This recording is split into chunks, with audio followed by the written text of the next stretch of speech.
All right, so I'm walking in right now. Got the baseboard done. The flooring's done. See the cam lights that we got up. This room's done. Got a lot of tools in here, but it's done. Bathroom, we've gotten the vanity in. We're cutting the countertops, as you saw in the last video. We're gonna go ahead and glaze that. We've got the flooring in. We got a brand new toilet in. Brand new doorknob right there. I like the key, that's interesting. Paint.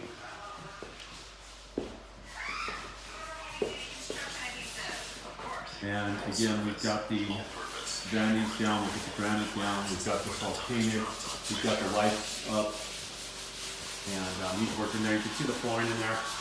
So, it's done.